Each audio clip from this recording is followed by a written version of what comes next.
Selamat sejahtera, tuan-tuan dan puan-puan yang dikasihi. Anwar bayangkan dana pilihan raya PN dari syarikat judi.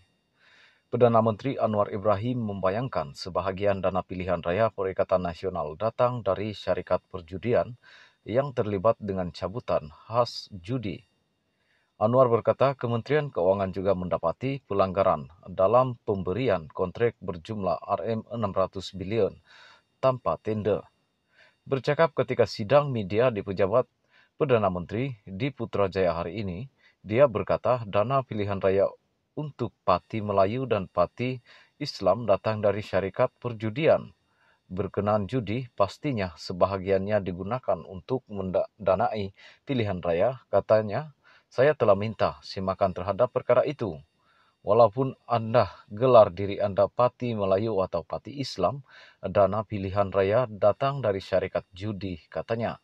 Terdahulu, dia turut menegur pentadbiran negara PN yang diketuai Bersatu dan PAS kerana menaikkan cabutan khas judi dari 8 kepada 22 kali setahun.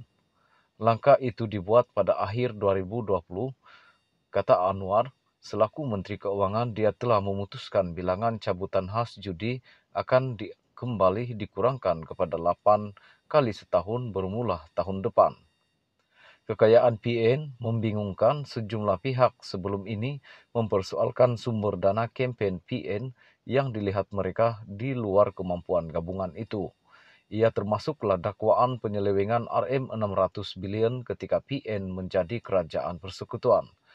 Pengurusi PN Mahyudin Yassin berkata dia tidak pernah bagaimana angka itu boleh timbul dan bertanya jika ada yang tertukar dengan peruntukan Rm530 bilion dalam PKS rancangan ekonomi ketika pentadbirannya.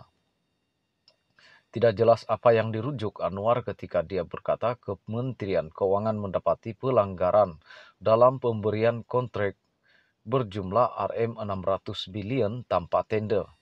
Namun Anwar berkata siasatan akan dibuat bagi memastikan jika ada sebarang penyelewengan atau korupsi berlaku, namun antara projek kerajaan terdahulu yang kini diperhatikan adalah kontrak rangkaian 5G yang menurut Anwar dibuat tanpa tender.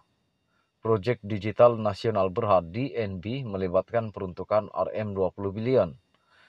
Tingu cermin, sementara itu Anwar turut membalas kritikan sesetengah pihak yang membangkitkan kleptokrasi walaupun mereka sendiri tidak lepas dari kesalahan. Menarik apa pihak yang mengganggu kleptokrasi sebagai kritikan, tapi mereka sendiri dicurigai. Ada banyak urusan niaga besar memanfaatkan anak atau keluarga mereka. Saya perlu ingatkan mereka jika Anda benar-benar mahu memenanginya, korupsi, Anda perlu bersedia untuk jadi benar-benar telus dan disiasat, katanya.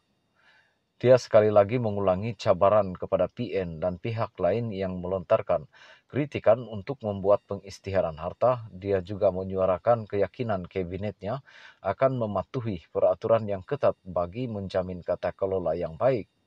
Berkenaan Ahmad Zaid Hamidi yang menjadi timbalan Perdana Menteri di saat berdepan perbicaraan rasuah, Anwar berkata keputusan itu dibuat atas pertimbangan hierarkinya dalam UMNO. Sementara orang ramai berhak mempersoalkan kritikan itu, katanya, perbicaraan terhadap Zahid masih berjalan dan proses undang-undang itu juga perlu dihormati.